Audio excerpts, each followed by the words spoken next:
अध्यक्ष जी, बलिया आना हुआ जी। कैसे, किस तरह से?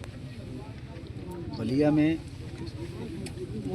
आयुष यादव की जो उनके घर के, एक मिनट सर, अपना परिचय देते हुए बताइए। अवधेश यादव राष्ट्रीय अध्यक्ष विश्व यादव परिषद। आयुष यादव के परिजनों से आप मिले हैं, क्या प्राथमिकताएं आपकी है महासंघ की?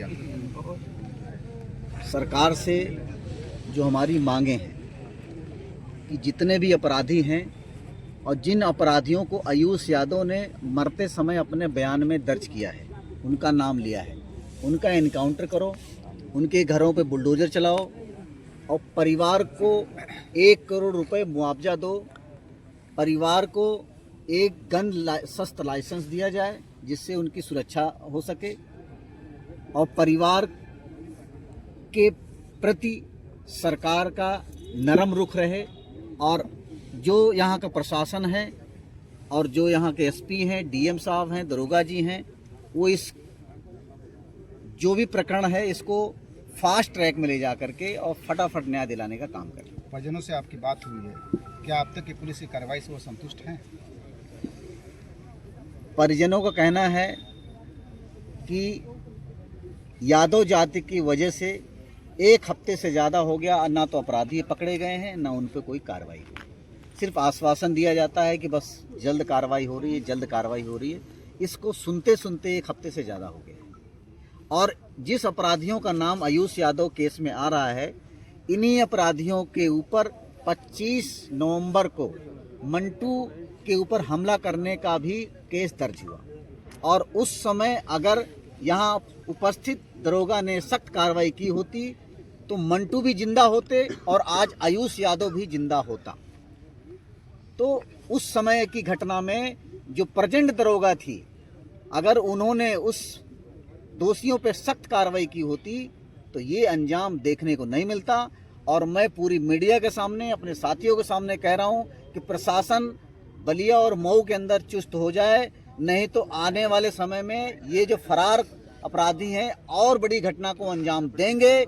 ये मैं आज बोल के जा रहा हूँ पूरे बलिया और मऊ की जनता के साथ। मिला दूं कि 12 लोगों की गिरफ्तारी जो प्रशासन कर चुकी है। 12 लोगों की जो गिरफ्तारी हुई है, प्रशासन ने कहा है कि वो साजिश में सम्मिलित थे, लेकिन जो आयुष यादव अपने अंतिम समय में जो बयान दिया है उसमें उन्होंने 4 लोगों का नाम लिया है। और ये हमारे कानून कहते हैं और सब लोग इस बात को मानते हैं कि जो व्यक्ति अंतिम समय में जिनका बयान देता है, जिन लोगों का नाम लेता है, वो अपराधी माने जाते हैं, क्योंकि अंतिम समय में कोई आदमी कभी भी झूठ नहीं बोलता है। और वो आयुष यादव ने अपने मुख से बोला है, उसकी वीडियो रिकॉर्डिंग ऑल मीडिया में हर जगह घूम रही है। तो प्रशासन और इससे बड़ा सबूत क्या चाहिए उसको?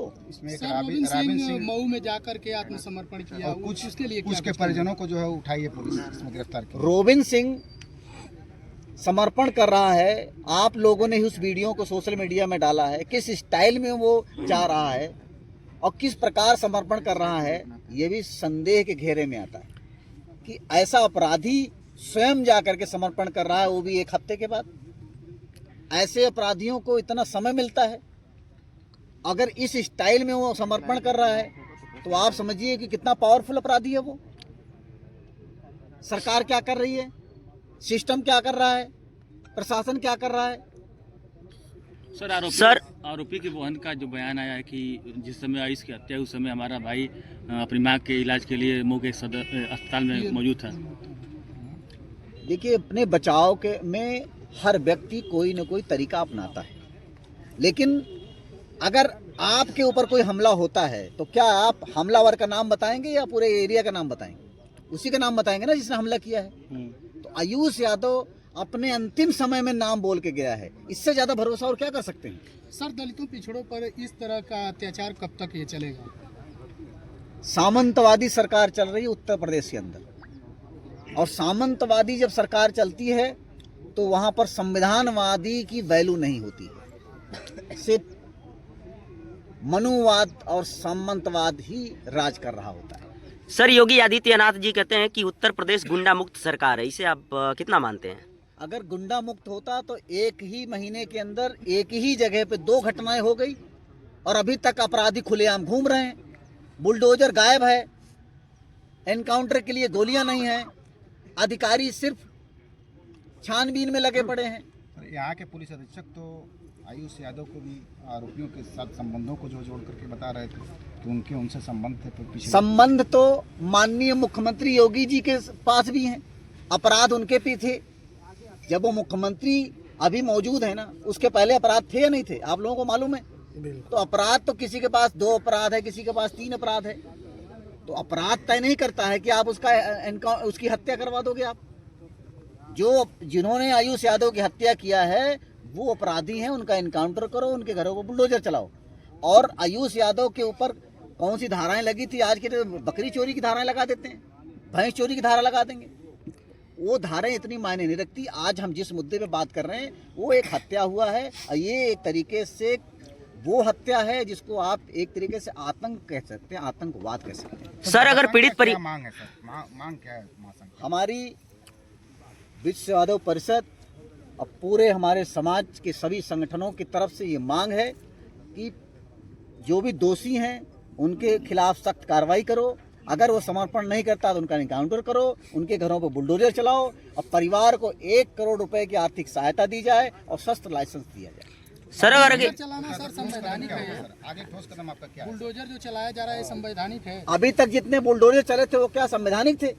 अगर वो संवैधानिक थे तो ये भी संवैधानिक होगा, वो असंवैधानिक थे तो ये भी असंवैधानिक होगा। प्रक्रिया 2 चश्मे से मत देखिए कि आपकी जाति का है तो आप उसको छोड़ देंगे, बोलेंगे संवैधानिक नहीं है, और किसी यादव जाति का, कुशवाहा जाति का, मौर्य जाति का, दलित का, उसका बुलडोजर चला दो तो वो संवैधानिक है। ऐसा नहीं हो सकता। सर जो आप लोगों की मांगे हैं, अगर ये मांग पूरी नहीं होती है तो आप लोग क्या करेंगे? अभी हमारी दरोगा जी से बात हुई है, उन्होंने विश्वास दिलाया है कि आपने इतने समय तक इंतजार किया और 2-3 दिन हमको समय दे दीजिए, हम 2-3 दिन के अंदर कड़ी कार्रवाई करेंगे। हम लोग शांति से नहीं बैठे हुए हैं, हम काम कर रहे हैं, और अगर उन्होंने 3 दिन के अंदर कार्रवाई नहीं की तो फिर उत्तर प्रदेश दिल्ली में नजर आएगा, बलिया दिल्ली के सड़कों पे दिखाई देगा। ये मैं भरोसा दे के जा रहा हूँ आयुष के परिवार को भी, अपने सभी साथियों को। सर आपको भरोसा है कि घर के जो है चंद कदम दूर पे उसकी हत्या कर दी गई और हत्यारे जो है फरार हो गए, अब तक जो पकड़े भी नहीं गए? जो आयु आपका जो थानाध्यक्ष जो आप भरोसा दिलाएं, उसको भरोसा करते हैं आप? कितना भरोसा है? भरोसा तो हम सबको किसी को नहीं है जो इतने यहाँ पर हैं। उसका एक रीजन है कि अगर 25 तारीख मंटू के साथ इतनी बड़ी घटना हो गई और उस समय प्रशासन ने कोई कार्रवाई नहीं की, उसके बाद 13 तारीख को आयुष यादव के साथ घटना हो गई, प्रशासन ने कोई कार्रवाई अभी तक सख्त नहीं की, तो अगली 13 किसकी होगी ये सबको विचार करना है। इसलिए सब लोग चौकन्ने रहिए, पुलिस के भरोसे मत रहिए, बिल्कुल अलर्ट रहिए, पता नहीं किसका शिकार हो जाओ। ये जितने भी घूम रहे हैं ना अपराधी, ये कब किसको शिकार बना लें इसकी चिंता करनी है हमें, क्योंकि प्रशासन ने तो सुरक्षा देनी ही नहीं है। अगर सुरक्षा देता तो 25 नवंबर को जो घटना हुई थी वो आज 13 दिसंबर को रिपीट नहीं होती। इस बात का दुख है। सर अपराधियों की कोई जाति नहीं होती, फिर भी जाति वाला जो जाति का मतलब वो आ रहा है, विभिन्न जातियों के नाम जाति आप लोगों के होती माध्यम है, से आ रहा है। जाति होती है। उसका उदाहरण है देवरिया में प्रेमचंद्र यादव की हत्या हुई, दूसरे दिन बुलडोजर पहुंच गया। पूरे देश के लोग जानते हैं, पूरे बलिया के लोग जानते हैं, लेकिन यहीं पर 1 हफ्ते से ज्यादा हो गया, कहीं बुलडोजर दिखाई नहीं दे रहा है रोड पे। ये है उदाहरण, देखिए ना आप, इसे कहते हैं जाति। वहां प्रेमचंद्र यादव था, यहाँ ठाकुर है। सर बिलथरा रोड इसके पहले बहुत शांत इलाका माना जाता था, लेकिन इसमें जो चिंगारी